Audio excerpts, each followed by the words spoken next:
अब नहीं काटने होंगे आरटीओ के चक्कर, सेवाएं हुई ऑनलाइन।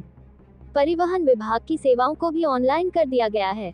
इसके बाद अब आम लोग घर बैठकर ही अपने लाइसेंस अप्लाई कर सकते हैं।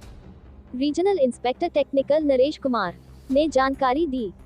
मैं नरेश कुमार, संभागीय निरीक्षक, डीटीआई कार्यालय मथुरा, सभी जनपद वासियों को ये मैसेज देना चाहता हूँ कि लाइसेंस को लेकर के काफ़ी समस्याएं रहती हैं। लोगों को काफ़ी इसके बारे में जानकारी नहीं रहती है। खासकर मजदूर वर्ग है, किसान वर्ग है, जो गांव देहात से लोग आते हैं, जो अशिक्षित लोग हैं, तो उनको जानकारी ना होने का काफ़ी समस्याओं का सामना करना पड़ता है। जैसे किसी भी प्रकार के लाइसेंस के लिए अगर आपको आवेदन करना है, तो मैं आपको ये बता दूं कि आवेदन की प्रक्रिया और फीस की प्रक्रिया पूर्णतः ऑनलाइन है। किसी प्रकार के लाइसेंस के लिए अगर आपको आवेदन करना है, तो आप अपने निकटतम किसी जन सेवा केंद्र पर जाकर के आप संबंधित प्रपत्र ले जाकर के ऑनलाइन उसका आवेदन करें और साथ ही उसका आप फीस कटवा करके उसका स्लॉट ले लें, जिस स्लॉट में आपको काम करवाना है। तो इसमें भी लाइसेंस को लेकर के भी लर्निंग लाइसेंस और डीएल को लेकर की कैटेगरी है। पहले लर्निंग लाइसेंस के लिए क्या स्लॉट मिलता था, लेकिन अब ऐसा नहीं है, क्योंकि लर्निंग लाइसेंस फेसलेस कर दिया है। फेसलेस में बाहरी फीस कटानी होती है, उसमें स्लॉट नहीं मिलता है, यानी सीधा केवल स्कूटनी कार्यालय के द्वारा हो जाती है और कार्यालय के बाद स्कूटनी होने के बाद आवेदक ऑनलाइन अपना जनसेवा केंद्र पर जाकर के टेस्ट दे सकते हैं। इसमें किसी प्रकार का कोई स्लॉट नहीं मिलता है। दूसरा डीएल होता है, ड्राइविंग लाइसेंस होता है, जो परमानेंट लाइसेंस हम इसको बोलते हैं।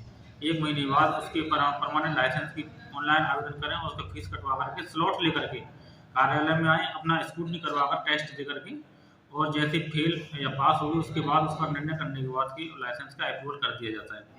इसी प्रकार के डुप्लीकेट लाइसेंस या रिन्यूअल है, या किसी प्रकार का स्पेलिंग नाम में कोई अगर करेक्शन करवाना है, गलत हो गया, सही करवाने, कोई भी आवेदन करवाना है, तो पूर्णतः जनसेवा केंद्र से ऑनलाइन करवाएं, फीस कटवाएं। संबंधित प्रपत्र जो है उसकी जानकारी होना अत्यंत आवश्यक है। क्या क्या आपको डॉक्यूमेंट्स उसमें अपलोड करना है। जैसे लर्निंग लाइसेंस के लिए आपको बता दूं, जो क्या क्या आपको कागज अपलोड करने हैं, उसकी आपको जानकारी होना बहुत ज़रूरी है।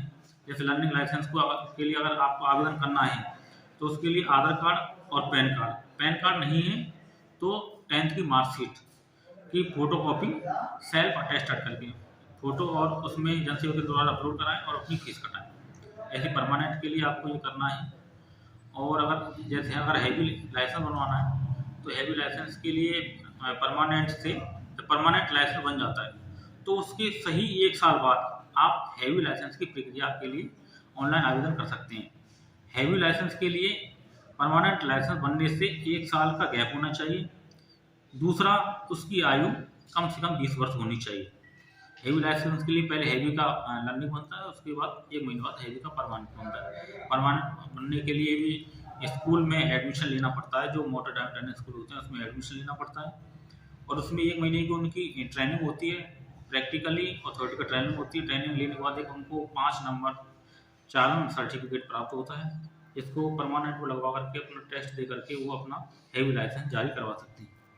नहीं, फीस की अगर हम बात करें सर, तो आपने ये बताया 6 महीने की जो लर्निंग जो फीस दी जाती है, उसके लिए आप क्या कहना चाहेंगे। दूसरे जन सुविधा केंद्र के लिए आपने कहा, तो वहाँ पहुँचने के बाद में कुछ जन सुविधा केंद्र वाले भी, कुछ जो बीच में जो दलाल टाइप के लोग होते हैं, वो भ्रमित करती हैं जी, तो ऐसे लोगों के प्रति आपकी क्या मतलब है। हाँ, मैं कुछ जन सेवा केंद्र ज़्यादातर मैंने ये देखा है कि जैसे लर्निंग लाइसेंस की फीस कटवाते हैं, तो वो क्या करते हैं, बाहर वो टेस्ट देने के नाम पर, विभाग के नाम से, विभाग की छवि को धूमिल करने की नीयत से वो अनावश्यक पैसा वसूलते हैं, और जब वो अपने मंशूओं में कामयाब नहीं हो पाते हैं, तो विभाग की छवि को धूमिल करने की वजह से हमारे नाम से वो शिकायत करते हैं। क्योंकि सरकार ने लर्निंग लाइसेंस पूर्णतः ऑनलाइन कर दिया है कि कार्यालय में स्कूटनी होने के बाद उनके मैसेज जाता है, ओटीपी जाता है, तो ओटीपी खोलकर जन सेवा केंद्र पर बैठकर कैमरे के सामने उनको टेस्ट देना होता है। लेकिन उनमें क्या होता है, जो अपने ईमानदारी से टेस्ट देते हैं, उनका लर्निंग लाइसेंस ऑटो अप्रूवल हो जाता है। ये भी एक सुविधा सरकार द्वारा की गई है कि लर्निंग लाइसेंस ऑटो अप्रूवल कर दिया गया और बाहर से ही वो अपना लाइसेंस जो प्रिंट कर सकते हैं। लेकिन जो किसी चीटिंग करके अगर लर्निंग लाइसेंस देते हैं, तो उनका लर्निंग लाइसेंस वायोलेशन में जाकर के वो रिजेक्ट में चला जाता है। तो जब वो रिजेक्ट हो जाता है उसको लेकर के वो जन सेवा केंद्र से मिलकर ही जन सेवा केंद्र वाले ही उनको वो उनसे पैसा ले लेते हैं, लेकिन वो जब उनका लाइसेंस रिजेक्ट हो जाता है तो वो हमारे नाम से वो शिकायत करवाती हैं। तो अभी तक ऐसे लोगों के प्रति आपकी तरफ से कितने लोगों पर कार्रवाई हो चुकी है सर? मैंने इसमें अपने जो ART महोदय हैं उनको मैंने अवगत कराया है, तो उन्होंने ये आश्वासन दिया है कि वो उसको प्रशासन के साथ मिलकर के जो क्राइम जो साइबर कैफे जो भी अपराध कर रहे हैं, इस तरह के गलत कृत्य कर रहे हैं, उनके खिलाफ जल्दी कोई ना कोई कार्रवाई की जाएगी।